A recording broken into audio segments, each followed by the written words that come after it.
نحمده ونستعينه ونستغفره ونعوذ بالله من شرور أنفسنا ومن سيئات أعمالنا من يهده الله فلا مضل له ومن يضلله فلا هادي له وأشهد أن لا إله إلا الله وحده لا شريك له وأشهد أن محمدًا عبده ورسوله أما بعد فإن خير الحديث كتاب الله وخير الهدي هدي محمد صلى الله عليه وسلم وشر الأمور محدثاتها وكل محدثة بدعة وكل بدعة ضلالة وكل ضلالة في النار. أعوذ بالله من الشيطان الرجيم. بسم الله الرحمن الرحيم. يا أيها الذين آمنوا اتقوا الله وقولوا قولا سديدا يصلح لكم أعمالكم ويغفر لكم ذنوبكم ومن يطع الله ورسوله فقد فاز فوزا عظيما. يا أيها الذين آمنوا اتقوا الله حق تقاته ولا تموتن إلا وأنتم مسلمون. يا أيها الناس اتقوا ربكم الذي خلقكم من نفس واحدة وخلق منها زوجها وبث منهما رجالا كثيرا والنساء واتقوا الله الذي تساءلون به والأرحام إن الله كان عليكم رقيبا. تمام قسم کی حمد و ثنا عظمت و کبریائی بڑائی تعریف تمہید اس اللہ وحدہ لا شریک کے لیے لائق اور سزاوار ہے جو اکیلا تنہا اس پوری کائنات کا خالق، مالک، رازق، مدبر و پالنہار ہے. بعدہ درود و سلام کا نزول ہو تمام انبیاء کرام علیہم الصلاۃ والسلام پر جنہوں نے اپنی اپنی قوموں تک، اپنی اپنی امتوں تک اللہ کے پیغام کو ویسے ہی پہنچایا جیسے اللہ نے پہنچانے کا حکم دیا تھا. بالخصوص امام الاولین، امام الآخرین، امام القبلتین، امام الحرمین، امامنا فی الدنیا امامنا فی الآخرہ، میرے اور آپ کے دلوں کی بہار حضرت محمد صلی اللہ علیہ وسلم پر. اللہم صلی وسلم علی نبینا محمد. محترم حاضرین جمعہ، آج کے اس خطبہ جمعہ میں میں اس عظیم شخصیت کا تذکرہ کرنا چاہتا ہوں جنہیں نبی صلی اللہ علیہ وسلم نے اللہ رب العالمین سے خصوصی طور پہ دعا میں مانگا تھا. میں اس عظیم شخصیت کا تذکرہ کرنا چاہتا ہوں جنہیں اللہ تبارک و تعالیٰ نے سب سے پہلے اسلام قبول کرنے والوں میں شامل کیا تھا. میں اس عظیم شخصیت کا تذکرہ کرنا چاہتا ہوں جن کے اسلام قبول کرنے سے، جن کے اسلام لانے سے اللہ رب العالمین نے اسلام اور مسلمانوں کو قوت عطا کی. میں اس عظیم شخصیت کا تذکرہ کرنا چاہتا ہوں جنہیں اللہ کے نبی صلی اللہ علیہ وسلم نے دنیا ہی میں جنت کی خوشخبری سنا دی تھی. میں اس عظیم شخصیت کا تذکرہ کرنا چاہتا ہوں جن کی زبان اور دل پر اللہ رب العالمین نے حق رکھ دیا تھا. میں اس عظیم شخصیت کا تذکرہ کرنا چاہتا ہوں جو اپنی زبان سے مشورہ دیتے ہیں تو اللہ رب العالمین عرش سے وحی میں ان کی موافقت میں وحی نازل کرتا ہے. میں اس عظیم شخصیت کا تذکرہ کرنا چاہتا ہوں جنہیں تاریخ اسلام میں سب سے پہلے امیر المؤمنین کا لقب دیا گیا. میں اس عظیم شخصیت کا تذکرہ کرنا چاہتا ہوں جن کے دور خلافت میں فارس اور روم جیسی دو بڑی سلطنتیں شکست سے دوچار ہوئی اور اس میں اسلام کا علم بلند ہوا.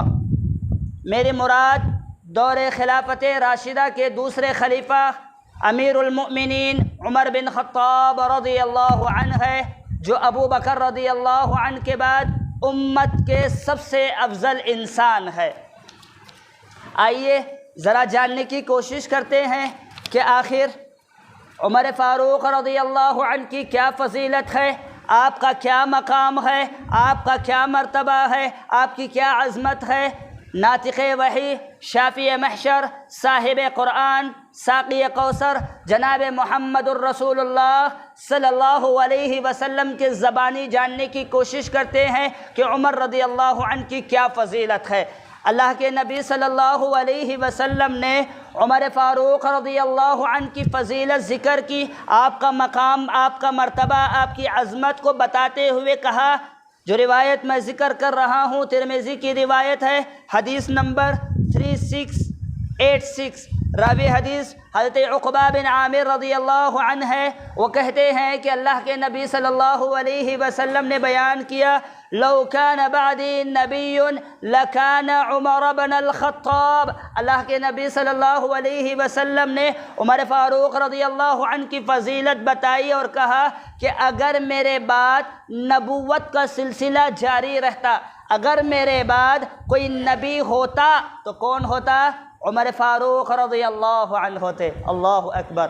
آپ اندازہ لگائیے، آپ ذرا سوچئے تو صحیح، اللہ کے نبی صلی اللہ علیہ وسلم نے عمر فاروق رضی اللہ عنہ کی کتنی بڑی فضیلت ذکر کی اور بتایا کہ اگر میرے بعد نبی کا سلسلہ رہتا، نبوت اگر کسی کو ملتی تو وہ کس کو ملتی؟ عمر فاروق رضی اللہ عنہ کو ملتی۔ یہی نہیں میرے بھائیوں، اگر آپ جاننا چاہتے ہیں عمر فاروق رضی اللہ عنہ کی کیا فضیلت ہے، آپ جاننا چاہتے ہیں ان کا کیا مقام، ان کا کیا مرتبہ ہے، ان کی کتنی بڑی عظمت ہے، آپ جاننا چاہتے ہیں، سنیے۔ اللہ کے نبی صلی اللہ علیہ وسلم خود کہتے ہیں کہ مجھے سب سے زیادہ اگر میں کسی کو پسند کرتا ہوں، عمر فاروق رضی اللہ عنہ کو پسند کرتا ہوں۔ یہ کون کہہ رہے ہیں؟ اللہ کے نبی صلی اللہ علیہ وسلم خود اپنے زبان مبارکہ سے کہہ رہے ہیں، جو روایت میں ذکر کر رہا ہوں، صحیح بخاری حدیث نمبر 3662، صحیح مسلم حدیث نمبر 2384، راوی حدیث حضرت عمرو بن عاص رضی اللہ عنہ ہے۔ وہ بیان کرتے ہیں کہ میں نے اللہ کے نبی صلی اللہ علیہ وسلم سے سوال کیا، آپ سے پوچھا، اے اللہ کے نبی صلی اللہ علیہ وسلم، ای الناس احب الیک، اے اللہ کے نبی صلی اللہ علیہ وسلم، لوگوں میں سب سے زیادہ آپ کو کون محبوب ہے؟ لوگوں میں سب سے زیادہ آپ کس سے پسند کرتے ہیں، کس سے محبت کرتے ہیں؟ اللہ کے نبی صلی اللہ علیہ وسلم نے کہا، میں عائشہ سے محبت کرتا ہوں۔ حضرت عمرو بن عاص رضی اللہ عنہ نے کہا، اے اللہ کے نبی صلی اللہ علیہ وسلم، میں پوچھنا یہ چاہ رہا ہوں کہ آپ مردوں میں سب سے زیادہ کس سے پسند کرتے ہیں، کس سے محبت کرتے ہیں؟ اللہ کے نبی نے کہا، وَأَبُوهَا، حضرت ابو بکر رضی اللہ عنہ سے کرتا ہوں، ان کے والد یعنی حضرت عائشہ رضی اللہ عنہا کے والد حضرت ابو بکر ہے، میں ان سے محبت کرتا ہوں۔ اللہ کے نبی صلی اللہ علیہ وسلم سے پھر میں نے سوال کیا، پوچھا، اے اللہ کے نبی صلی اللہ علیہ وسلم، ان کے بعد آپ کس سے سب سے زیادہ محبت کرتے ہیں؟ تو اللہ کے نبی صلی اللہ علیہ وسلم نے کہا، وعمر، عمر سے کرتا ہوں۔ اللہ اکبر۔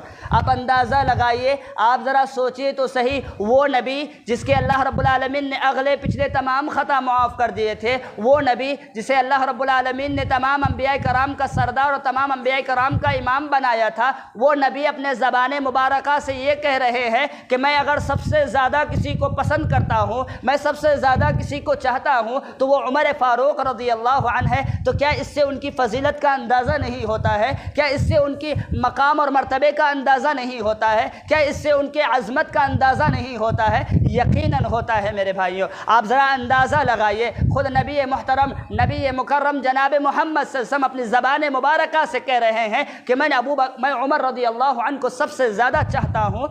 تو آپ اندازہ لگائیے، کیا یہ واقعی حقیقی محبت نہیں ہے؟ اس سے ان کی عظمت کا اندازہ نہیں ہوتا ہے؟ یقیناً ہوتا ہے میرے بھائیوں۔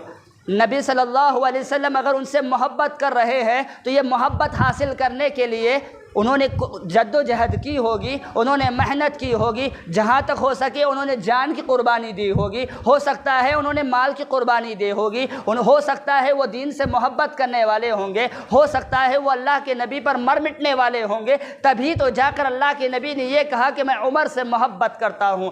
ذرا آپ اندازہ لگائیے، اس سے عمر فاروق رضی اللہ عنہ کی فضیلت کا اندازہ ہوتا ہے۔ یہی نہیں میرے بھائیوں، اگر آپ جاننا چاہتے ہیں عمر فاروق رضی اللہ عنہ کی کیا فضیلت، آپ کا کیا مقام، آپ کا کیا مرتبہ، آپ کی کیا عظمت ہے، تو سنیے ایک اور حدیث کی روشنی میں اللہ کے نبی صلی اللہ علیہ وسلم نے، نبی محترم، نبی مکرم جناب محمد الرسول اللہ صلی اللہ علیہ وسلم نے دنیا ہی میں عمر فاروق رضی اللہ عنہ کو جنتی ہونے کی سرٹیفکیٹ دے دی تھی۔ دنیا ہی میں اللہ کے نبی صلی اللہ علیہ وسلم نے جنت کی بشارت سنا دی تھی۔ جو روایت میں ذکر کر رہا ہوں صحیح بخاری کی روایت ہے، حدیث نمبر 5122، راوی حدیث حضرت ابو موسیٰ اشعری رضی اللہ عنہ ہے۔ وہ بیان کرتے ہیں کہ میں مدینہ منورہ کے باغوں میں سے ایک باغ میں اللہ کے نبی صلی اللہ علیہ وسلم کے ساتھ تھا، تو میں اللہ کے نبی صلی اللہ علیہ وسلم کے ساتھ کھڑا تھا، اللہ کے نبی صلی اللہ علیہ وسلم بیٹھے ہوئے تھے، باغ کا دروازہ بند تھا، اچانک کھٹکھٹانے کی آواز آئی۔ اللہ کے نبی صلی اللہ علیہ وسلم نے مجھ سے کہا کہ افتح وبشرہ بالجنہ، جاؤ دروازہ کھولنا اور جو شخص تمہارے سامنے کھڑا ہو اسے جنت کی خوشخبری سنا دینا، اسے جنت کی بشارت سنا دینا۔ ابو موسیٰ اشعری رضی اللہ عنہ دروازے پر گئے، دروازہ کھولا، دیکھا حضرت ابو بکر رضی اللہ عنہ ہے۔ دروازہ کھولتے ہی ان کو جنت کی مبارکبادی دی، جنت کی بشارت سنا دی، جنت کی خوشخبری سنا دی۔ فوراً سنتے ہی ابو بکر رضی اللہ عنہ نے کہا الحمدللہ، اللہ رب العالمین کا شکر۔ اندر تشریف لے آئے، کچھ دیر کے بعد پھر کھٹکھٹانے کی آواز آئی، پھر دروازے کے پاس اندر آنے کے لیے اجازت کوئی مانگ رہا ہے۔ اللہ کے نبی صلی اللہ علیہ وسلم نے کہا جاؤ دروازہ کھولو اور جو شخص تمہارے سامنے کھڑا ہو اسے افتح لہ وبشرہ بالجنہ، اسے جنت کی بشارت دینا، اسے جنت کی خوشخبری سنا دینا۔ ابو موسیٰ اشعری رضی اللہ عنہ گئے، دروازہ کھولا، دیکھا کون کھڑے ہیں؟ حضرت عمر فاروق رضی اللہ عنہ کھڑے ہیں۔ اللہ کے نبی صلی اللہ علیہ وسلم کی بتائی ہوئی بات انہوں نے ان کے سامنے ذکر کی اور کہا کہ اللہ کے نبی نے آپ کو جنتی ہونے کی بشارت دی ہے، آپ کو جنت کی مبارکبادی سنائی ہے۔ فوراً عمر رضی اللہ عنہ نے کہا الحمدللہ، اللہ رب العالمین کا شکر ہے۔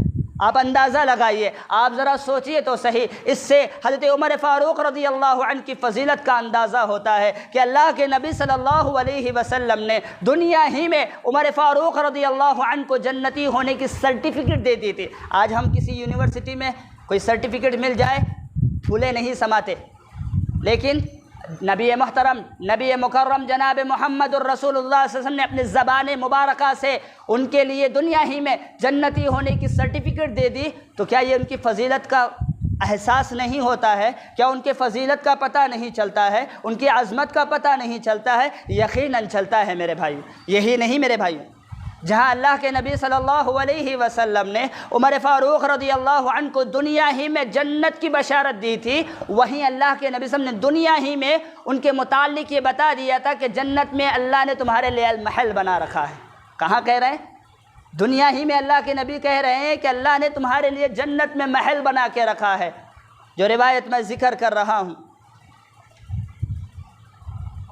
صحیح بخاری کی روایت ہے، حدیث نمبر 5226، صحیح مسلم حدیث نمبر 2394، راوی حدیث حضرت ابو ہریرہ رضی اللہ عنہ ہے۔ وہ بیان کرتے ہیں اللہ کے نبی صلی اللہ علیہ وسلم نے بیان کیا کہ میں نے خواب میں دیکھا جنت کے ایک کونے میں ایک محل ہے اور محل کے ایک کونے میں ایک عورت وضو کر رہی ہے۔ میں نے اس عورت سے سوال کیا، پوچھا کہ یہ کس کا محل ہے، یہ کس کا محل ہے؟ اس عورت نے کہا وہ عمر فاروق رضی اللہ عنہ کا محل ہے۔ یہی نہیں میرے بھائیوں، آپ اس پر بس مت کیجئے، ذرا اور آگے کی حدیث سنیے۔ جو روایت میں ذکر کر رہا ہوں صحیح بخاری صحیح مسلم کی روایت ہے، حدیث نمبر صحیح بخاری حدیث نمبر 2368، صحیح مسلم حدیث نمبر 2392۔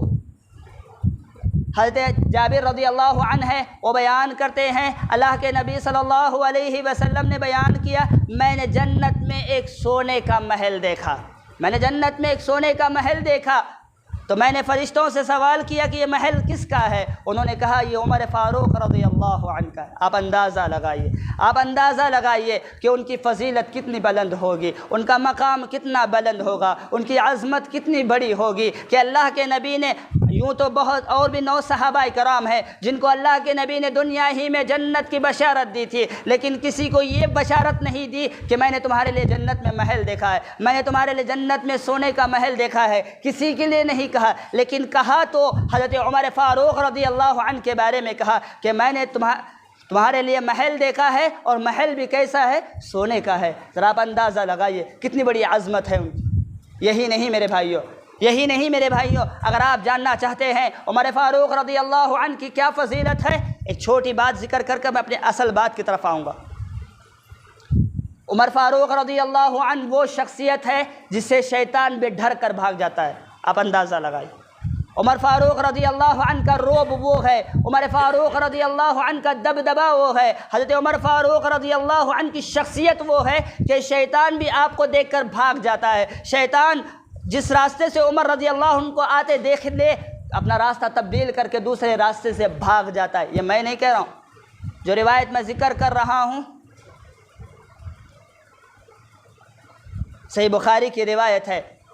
سعد بن ابی وقاص رضی اللہ عنہ بیان کرتے ہیں کہ قریش کی چند خواتین اللہ کے نبی صلی اللہ علیہ وسلم کے پاس بیٹھی ہوئی تھی، آپ سے کچھ گفتگو کر رہی تھی، آپ سے کچھ بات چیت کر رہی تھی۔ کھٹکھٹانے کی آواز آئی، اندر آنے کے لیے کوئی اجازت مانگ رہا تھا۔ عمر رضی اللہ عنہ اندر آنے کے لیے اجازت مانگ رہے تھے۔ جیسے ہی عورتوں نے دیکھا کہ حضرت عمر فاروق رضی اللہ عنہ اندر آنے کے لیے اجازت مانگ رہے ہیں، سب لوگ کھڑی ہو گئی اور پردہ کرنے لگی۔ اللہ کے نبی صلی اللہ علیہ وسلم مسکرانے لگے۔ حضرت عمر رضی اللہ عنہ اندر آئے، اللہ کے نبی نے مسکرایا۔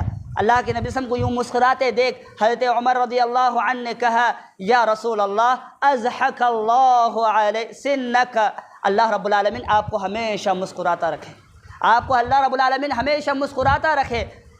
آپ صلی اللہ علیہ وسلم نے کہا کہ مجھے تعجب ہوتا ہے قریش کی ان خواتین پر جو میرے پاس بیٹھی ہوئی تھی لیکن پردے کا خیال نہیں رکھ رہی تھی، لیکن جیسے ہی تمہیں آتے دیکھا ڈر کے مارے پردہ کرنے لگ گئی۔ وہیں دوسری طرف اللہ کے نبی صلی اللہ علیہ وسلم نے مزید حدیث بیان کرتے ہوئے کہا کہ والذی نفسی بیدہ ما لقیک الشیطان سالکا فجا قط الا سلک فجا غیر فجک۔ اللہ کے نبی صلی اللہ علیہ وسلم نے کہا کہ اس ذات کی قسم جس کے ہاتھ میں میری جان ہے، شیطان تمہیں جس راستے سے آتا دکھ جائے اپنا راستہ بدل کر بھاگ جائے گا۔ اللہ اکبر، اللہ اکبر۔ اس سے عمر فاروق رضی اللہ عنہ کی فضیلت کا اندازہ ہوتا ہے۔ میرے بھائیوں، آئیے ذرا یہ جاننے کی کوشش کرتے ہیں کہ عمر فاروق رضی اللہ عنہ کی سیرت سے، آپ کی زندگی سے مجھے اور آپ کو کیا سبق ملتا ہے۔ پہلا سبق جو آپ کو میں ذکر کرنے جا رہا ہوں، بتانے جا رہا ہوں کہ عمر فاروق رضی اللہ عنہ کی زندگی سے، سیرت سے جو پہلا سبق مجھے اور آپ کو ملتا ہے وہ یہ ملتا ہے کہ ہمیں نبی صلی اللہ علیہ وسلم سے محبت کرنا چاہیے۔ اپنی جان سے بڑھ کر، اپنے مال سے بڑھ کر، اپنے خاندان والوں سے بڑھ کر، اپنی اولاد سے بڑھ کر، دنیا کی ہر چیز سے بڑھ کر ہمیں نبی سے محبت کرنے والا ہونا چاہیے۔ یہ حضرت عمر رضی اللہ عنہ کی سیرت سے پتہ چلتا ہے۔ واقعہ کچھ اس طرح کا ہے، صحیح بخاری کی روایت ہے، حدیث نمبر 6632۔ حضرت عبداللہ بن ہشام رضی اللہ عنہ بیان کرتے ہیں، ہم نبی صلی اللہ علیہ وسلم کے ساتھ بیٹھے ہوئے تھے۔ عمر رضی اللہ عنہ کا ہاتھ اللہ کے نبی نے اپنے ہاتھ میں پکڑا اور فرمایا کہ عمر رضی اللہ عنہ کا ہاتھ اپنے ہاتھ میں پکڑے ہوئے تھے، تو عمر رضی اللہ عنہ نے اللہ کے نبی صلی اللہ علیہ وسلم سے کہا، یا رسول اللہ لأنت احب الی من کل شیء الا من نفسی، میں دنیا کی ہر چیز سے بڑھ کر آپ سے محبت کرتا ہوں لیکن میری جان سے بڑھ کر نہیں۔ جیسے ہی اللہ کے نبی نے یہ جملہ سنا، یہ کلمہ سنا، فوراً ان سے کہا کہ لا یؤمن احدکم حتی اکون احب الیہ من والدہ وولدہ والناس اجمعین، تم اس وقت تک مومن نہیں ہو سکتے جب تک کہ میں تمہارے درمیان تمہارے ماں باپ سے بڑھ کر، تمہاری اولاد سے بڑھ کر، تمہارے مال سے بڑھ کر، حتیٰ کہ دنیا کی ہر چیز سے بڑھ کر محبوب نہ ہو جاؤں۔ جیسے ہی اللہ کے نبی کے یہ فرمان سنے، جیسے ہی اللہ کے نبی کے زبان سے یہ کلمہ سنا، فوراً حضرت عمر رضی اللہ عنہ نے اللہ کے نبی صلی اللہ علیہ وسلم سے کہا، فإنه الآن واللہ لأنت احب الی من نفسی، اے اللہ رب العالمین کی قسم آپ مجھے میری جان سے بھی بڑھ کر محبوب ہیں۔ آپ اندازہ لگائیے، آپ اندازہ لگائیے، ذرا غور تو کیجئے۔ عمر فاروق رضی اللہ عنہ اللہ کے نبی صلی اللہ علیہ وسلم سے اپنی جان سے بڑھ کر محبت کرتے تھے، اپنے آپ سے بڑھ کر محبت کرتے تھے، حتیٰ کہ دنیا کی ہر چیز سے بڑھ کر اللہ کے نبی صلی اللہ علیہ وسلم کو چاہتے تھے۔ وہیں دوسری طرف ہمیں یہ بھی پتہ چلتا ہے کہ جو انسان اپنے اولاد کو زیادہ چاہتا ہے نبی کو بعد میں چاہتا ہے، اپنے مال کو چاہتا ہے نبی کو نہیں چاہتا ہے، تو ایسا انسان لا یؤمن، مومن ہو ہی نہیں سکتا۔ تو لہٰذا اگر ہم مومن بننا چاہتے ہیں، ایمان والے بننا چاہتے ہیں، تو سیرت عمر فاروق رضی اللہ عنہ سے جو پہلا سبق ہمیں ملتا ہے وہ یہ ملتا ہے کہ ہمیں نبی سے محبت کرنی چاہیے، دنیا کی ہر چیز سے بڑھ کر نبی سے محبت کرنی چاہیے۔ سیرت عمر فاروق رضی اللہ عنہ سے جو دوسرا سبق مجھے اور آپ کو ملتا ہے وہ یہ ہے کہ قرآن مجید پر سختی سے عمل کرنا چاہیے، قرآن مجید کے احکامات پر فوراً عمل کرنا چاہیے۔ قرآن مجید کا کوئی حکم ہمارے سامنے آ جائے، کوئی آیت ہمارے سامنے آ جائے جس میں اللہ نے کسی کام کا حکم دیا ہے، کسی کام سے منع کیا ہے، فوراً عمل کرنا چاہیے۔ کیوں؟ سیرت عمر فاروق رضی اللہ عنہ سے دوسرا سبق ہمیں یہی ملتا ہے کہ عمر فاروق رضی اللہ عنہ قرآن مجید پر فوراً عمل کرنے والے تھے۔ واقعہ سنیے، سورہ اعراف کے اندر اللہ رب العالمین نے یہ بات ذکر کی۔ عبداللہ بن ہشام رضی اللہ عنہ بیان کرتے ہیں کہ حر بن قیس رضی اللہ عنہ حضرت عمر فاروق رضی اللہ عنہ کے پاس آئے اور کہا کہ عیینہ آپ سے ملاقات کرنا چاہتے ہیں، آپ سے ملنا چاہتے ہیں۔ عمر رضی اللہ عنہ نے کہا کہ عیینہ کو اپنے میرے پاس بلاؤ۔ عیینہ آپ کے پاس آئے، آپ کے پاس آتے ہی آپ رضی اللہ عنہ سے، عمر رضی اللہ عنہ سے کہنے لگے کہ آپ ہمیں زیادہ مال نہیں دیتے ہیں، ہمیں زیادہ دولت نہیں دیتے ہیں، آپ ہمارے درمیان عدل و انصاف نہیں کرتے ہیں، آپ ہمارے درمیان صحیح سے انصاف نہیں کرتے ہیں۔ جیسے ہی حضرت عمر رضی اللہ عنہ نے یہ کلمات سنے، یہ جملے سنے، فوراً غصہ آیا، حتیٰ کہ قریب تھا کہ اسے کوئی سزا دے دیتے۔ فوراً حر بن قیس رضی اللہ عنہ نے کہا کہ اللہ رب العالمین نے اپنے نبی کو حکم دیا ہے، اللہ رب العالمین نے قرآن مجید کے اندر اپنے نبی کو تعلیم دی ہے۔ کیا تعلیم دی ہے؟ خذ العفو وأمر بالعرف وأعرض عن الجاہلین، کہ معاف کر دو، بھلائی کا حکم دو اور جاہلوں سے دور رہو۔ اور حر بن قیس رضی اللہ عنہ مزید کہتے ہیں کہ یہ جو عیینہ ہے جو آپ کے بارے میں یہ کہہ رہا ہے کہ آپ عدل و انصاف نہیں کرتے ہیں، آپ زیادہ مال نہیں دیتے ہیں، یہ جاہلوں میں سے ایک جاہل ہے، لہٰذا آپ دوری اختیار کیجئے۔ خود عبداللہ بن عباس رضی اللہ عنہ کہتے ہیں کہ جیسے ہی عمر فاروق رضی اللہ عنہ نے یہ آیت کریمہ سنی، ان کا غصہ ٹھنڈا ہو گیا، ان کا غصہ شانت ہو گیا۔ آپ اندازہ لگائیے، جو انسان اتنا غصے میں تھا، جو شخص اتنا غصے میں تھا، قریب تھا کہ کوئی سزا دے دیتا، لیکن جیسے ہی آیت کریمہ کو سنا، جیسے ہی اللہ کے کلام کو سنا، جیسے اللہ کے فرمان کو سنا، فوراً غصہ شانت ہو گیا۔ قرآن مجید کی تعلیم پر عمل کرتے ہوئے کیا کہا؟ وَأَعْرِضْ عَنِ الْجَاهِلِينَ، میں جاہلوں سے دور ہو جاتا ہوں۔ اللہ اکبر۔ تو سیرت عمر فاروق رضی اللہ عنہ سے دوسرا سبق ہمیں یہ ملتا ہے کہ قرآن مجید کی تعلیمات کوئی ہمارے سامنے آ جائے فوراً عمل کرنا چاہیے۔ لیکن آج جس سماج میں اور آپ رہتے ہیں، مثالیں بہت ساری ہیں، ایک مثال آپ لوگوں کے سامنے دیتا ہوں۔ ہمارے سامنے اگر قرآن مجید کا کوئی حکم آ جائے، ہم عمل نہیں کرتے میرے بھائی۔ ایک چھوٹی سی اگزامپل، قرآن مجید نے ہمیں یہ تعلیم دی وَأَمَّا السَّائِلَ فَلَا تَنْهَرْ، کہ بھیک مانگنے والوں کو، سائلوں کو دھتکارو مت، ڈانٹو مت۔ آج ہم کیا کرتے ہیں؟ ارے اتنا ہٹا کٹا ہے اور بھیک مانگ رہا، کیا اس کی کیا مجبوری ہے ہم نہیں جانتے، اس کی کیا پریشانی ہے ہم نہیں جانتے۔ ہمارا فوراً پہلا جملہ یہی ہوتا ہے کہ ہم ڈانٹنا شروع کر دیتے ہیں، طنز کرنا شروع کر دیتے ہیں، طعنے مارنا شروع کر دیتے ہیں۔ وہ آپ سے کچھ مانگ رہا تھا، آپ اگر دے سکتے ہیں تو دے دیجئے، ورنہ خاموشی اختیار کر دیجئے۔ قرآن نے ہمیں یہ تعلیم دی کہ سائلوں کو، مانگنے والوں کو ڈانٹو نہیں، مانگنے والوں کو دھتکارو نہیں، مانگنے والوں کو طعنہ مت دو، لیکن ہم طعنہ دے رہے ہیں۔ قرآن مجید کی تعلیمات پر ہم عمل کر رہے ہیں؟ نہیں کر رہے۔ تو لہٰذا سیرت عمر فاروق رضی اللہ عنہ سے جو دوسرا سبق ہمیں ملتا ہے وہ یہی ملتا ہے کہ ہمیں قرآن مجید کی تعلیمات پر فوراً عمل کرنا چاہیے۔ اسی طرح سیرت عمر فاروق رضی اللہ عنہ سے جو تیسرا سبق مجھے اور آپ کو ملتا ہے وہ ہے نبی صلی اللہ علیہ وسلم کی اطاعت کا درس، آپ کی فرما برداری کا درس۔ آپ کو اندازہ ہونا چاہیے کہ نبی صلی اللہ علیہ وسلم سے عمر فاروق رضی اللہ عنہ بے انتہا محبت کرتے ہیں۔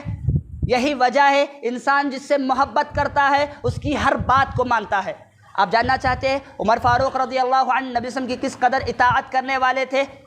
واقعہ سنیں، صحیح بخاری کی روایت ہے، حدیث نمبر 6647، صحیح مسلم حدیث نمبر 1646، راوی حدیث حضرت عمر بن خطاب رضی اللہ عنہ ہے۔ وہ بیان کرتے ہیں کہ اللہ کے نبی صلی اللہ علیہ وسلم نے بیان کیا، فرمایا، کیا فرمایا کہ فواللہ ما خلفت، اللہ کے نبی نے کہا ان اللہ عز وجل ینہاکم ان تحلفوا بآبائکم، کہ اللہ رب العالمین نے مجھے حکم دیا ہے، اللہ عز وجل نے مجھے حکم دیا ہے کہ تم اپنے باپ داداؤں کی قسم مت کھاؤ۔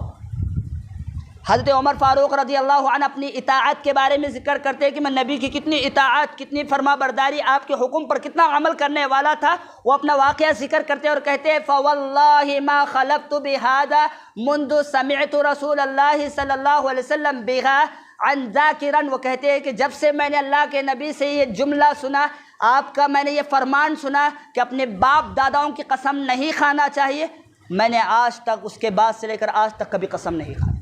اب اندازہ لگائیے، آپ ذرا سوچئے تو صحیح، عمر فاروق رضی اللہ عنہ نبی صلی اللہ علیہ وسلم کی کس قدر اطاعت اور فرما برداری کرنے والے تھے۔ اللہ کے نبی نے یہاں کہا، وہاں فوراً عمل کرتے تھے۔ ایک اور واقعہ سنیے، حضرت عمر رضی اللہ عنہ حجر اسود کو بوسہ دے رہے تھے اور دیتے ہوئے فرما رہے تھے اما واللہ انی لأعلم انک حجر لا تضر ولا تنفع ولولا انی رأیت رسول اللہ صلی اللہ علیہ وسلم یقبلک ما قبلتک، انہوں نے کہا کہ میں نے دیکھا ہے اللہ کے نبی صلی اللہ علیہ وسلم کو تجھے بوسہ دیتے ہوئے، میں جانتا ہوں تو ایک پتھر ہے، تو نہ کسی کو فائدہ دے سکتا ہے نہ کسی کو نقصان دے سکتا ہے، میں نے اللہ کے نبی کو تجھے بوسہ دیتے ہوئے دیکھا ہے اس لیے تجھے بوسہ دے رہا ہوں، ورنہ نہ دیتا۔ آپ اندازہ لگائیے، آپ ذرا سوچئے تو صحیح، عمر فاروق رضی اللہ عنہ کتنی اطاعت کرنے والے تھے۔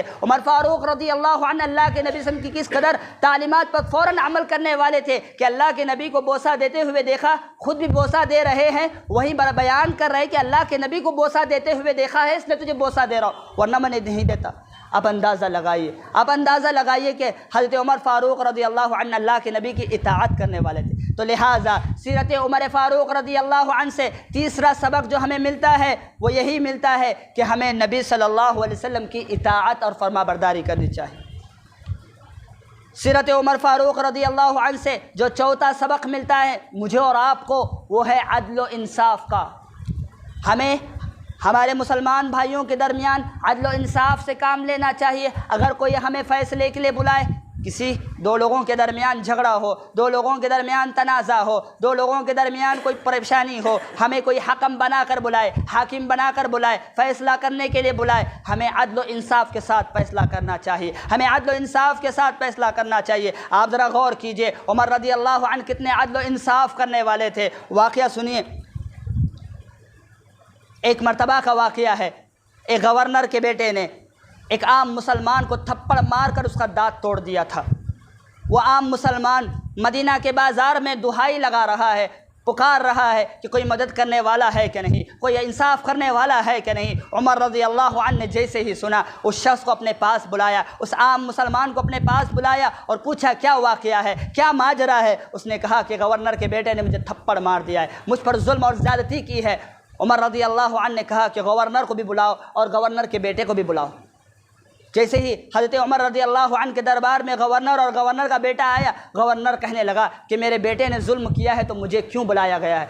عمر رضی اللہ عنہ نے کہا کہ تمہارے بیٹے کو جو آج ہمت ہوئی ہے اس وجہ سے ہوئی ہے کہ میرا باپ گورنر ہے، تمہارے سامنے ہی قصاص لیا جائے گا، تمہارے سامنے ہی فیصلہ کیا جائے گا۔ عمر رضی اللہ عنہ نے اس عام مسلمان سے کہا کہ تم گورنر کے بیٹے کو ویسے ہی تھپڑ مارنا جیسے اس نے تمہیں مارا تھا۔ اللہ اکبر، اللہ اکبر۔ آپ اندازہ لگائیے، آپ ذرا سوچئے تو صحیح عمر رضی اللہ عنہ کتنے عدل پسند تھے، عمر رضی اللہ عنہ کتنے انصاف پسند تھے کہ فیصلہ اپنے سامنے کر رہے ہیں، یہ نہیں دیکھ رہے ہیں کہ یہ گورنر کا بیٹا ہے، یہ نہیں دیکھ رہے ہیں کہ یہ غریب ہے، بلکہ وہ جانتے تھے کہ مسلمان آپس میں بھائی ہے، کوئی مقام اور مرتبے میں فضیلت نہیں رکھتا ہے سوائے وہ جو اللہ سے ڈرنے والا ہو۔ یہی وجہ تھی کہ وہ عدل و انصاف کیا کرتے تھے، اسلام عدل پسند تھے، انصاف پسند تھے۔ لہٰذا سیرت عمر فاروق رضی اللہ عنہ سے جو چوتھا سبق مجھے اور آپ کو ملا وہ یہی ملا کہ ہمیں عدل و انصاف کرنا چاہیے۔ ہمیں کسی معاملے میں بلایا جائے انصاف سے کام لینا چاہیے۔ ہم کیا کرتے ہیں، ہماری سائیڈ والا ناراض ہو جائے گا، رشتہ داری کٹ جائے گی، غلط ہوتے ہوئے بھی اسی کو سپورٹ کرنے کی کوشش کرتے ہیں۔ کچھ لوگ تو ایسے ہوتے ہیں، کچھ سنتے نہیں، ارے انہیں صحیح ہے انہیں غلط ہے، فوراً جج کرنا شروع کر دیتے ہیں، فوراً فیصلہ سنانا شروع کر دیتے ہیں۔ میرے بھائیوں، ایسا نہیں کرنا چاہیے۔ سیرت عمر فاروق رضی اللہ عنہ سے جو پانچواں سبق مجھے اور آپ کو ملتا ہے وہ انفاق فی سبیل اللہ کا ملتا ہے، اللہ کے راستے میں اپنے مال کو خرچ کرنے کا ملتا ہے۔ یہ واقعہ میں نے گزشتہ بھی ذکر کیا تھا، مختصر آپ لوگوں کے سامنے ذکر کرتا ہوں۔ اللہ کے نبی صلی اللہ علیہ وسلم نے جب صحابہ کرام سے کہا کہ تم لوگ اپنا صدقہ لا کر میرے پاس رکھو، لا کر جمع کرو، غزوہ حنین کا موقع تھا، اللہ کے نبی نے کہا کہ جس کے پاس جو بھی ہے لا کر صدقہ کرو۔ صحابہ کرام چلے گئے، جس کے پاس جو بھی تھا اللہ کے نبی صلی اللہ علیہ وسلم کی خدمت میں لا کر پیش کر رہے تھے۔ حضرت عمر رضی اللہ عنہ گئے، اپنے گھر کا آدھا سامان لے کر آئے۔ آپ اندازہ لگائیے عمر رضی اللہ عنہ کتنا خرچ کرنے والے تھے، اللہ کے راستے میں اپنے مال کو لٹانے والے تھے۔ اپنے گھر کا آدھا مال لا کر اللہ کے نبی صلی اللہ علیہ وسلم کی خدمت میں پیش کیا، اللہ کے لیے وقف کر دیا۔ آج ہماری حالتیں کیا ہے؟ میں نے گزشتہ بھی بات ذکر کی تھی، آج ہماری حالتیں کتنی افسوسناک ہے، آج ہماری حالتیں کتنی غمناک ہے۔ کوئی مانگے چلر ڈھونڈنے کی کوشش کرتے ہیں، بعض لوگ تو اپنے پاکٹ میں ایک جیب ہوتا ہے وہی کھولتے۔ آج تو بچہ بھی 1 روپیہ 2 روپیہ نہیں مانگتا۔ ایک بچہ کسی کا ہو، اسکول جاتا ہو، کالج جاتا ہو، 10 روپیہ بھی قبول نہیں کرتا، 100 اس سے اوپر ہونا چاہیے۔ ذرا آپ اندازہ لگائیے، میں یہ نہیں کہتا کہ آپ اپنی اولاد پر خرچ مت کیجیے، وہی جس رب نے آپ کو مال عطا کیا ہے اس کے راستے میں بھی خرچ کیجیے۔ لہٰذا سیرت عمر فاروق رضی اللہ عنہ سے جو پانچواں سبق مجھے اور آپ کو ملتا ہے وہ یہی ملتا ہے کہ اللہ کے راستے میں اپنے مال کو خرچ کرنا چاہیے۔ جس رب نے مجھے اور آپ کو مال سے نوازا، جس رب نے مجھے اور آپ کو اتنی ساری نعمتیں دی ہے، اس نعمت کا شکر ادا کرنے کے لیے آپ اللہ کے راستے میں خرچ کیجیے۔ آخر میں اللہ رب العالمین سے دعا ہے، رب العالمین مجھے اور آپ کو سیرت عمر فاروق رضی اللہ عنہ کو سمجھنے، اسی کے مطابق زندگی گزارنے کی اللہ مجھے بھی توفیق دے اور آپ لوگوں کو بھی توفیق دے، آمین۔ وآخر دعواہم ان الحمد للہ رب العالمین۔